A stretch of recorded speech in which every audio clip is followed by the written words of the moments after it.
So it's Christmas Eve. Everyone at the mayor's mansion.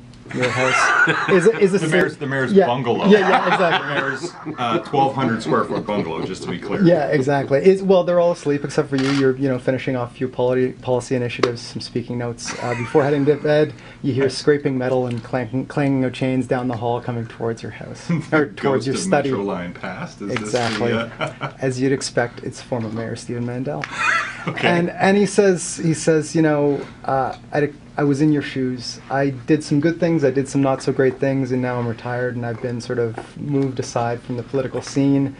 Maybe he suggests, I don't want to see you get where I am, or I want to see you really succeed.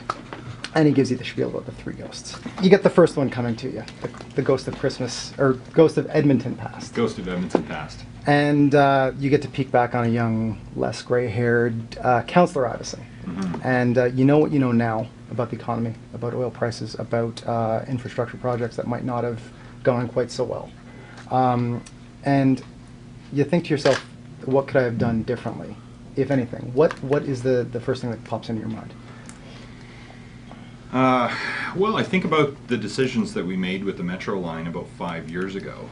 And I think about what we've learned since then in terms of how to structure contracts in order to ensure that everybody who's involved in delivering a project shares some risk.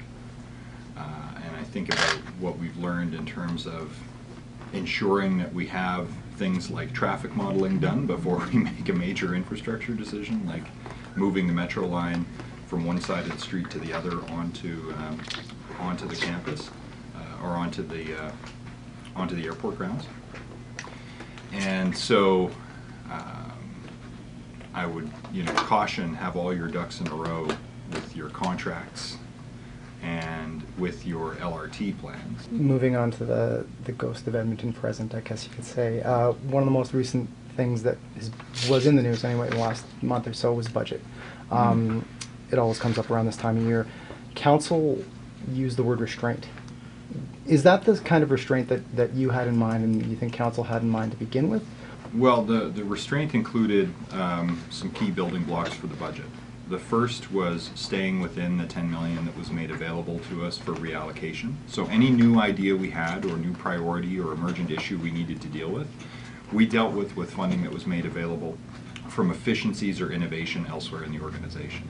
So it would have gone up if we had gone beyond that, and we stayed within it. And I was very proud of Council's discipline to stay within the funds that were available for reallocation in order to meet the emerging priorities we had. What are the most hopeful things that you have ahead of you? Well, I think 2015 was a pretty tough year for this organization and for City Council and for people who care about city building.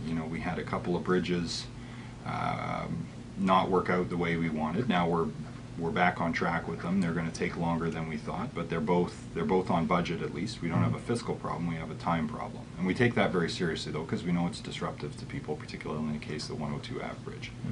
And obviously the Metro line is the talk of the town, but we've learned a lot from it, and I think we recognize that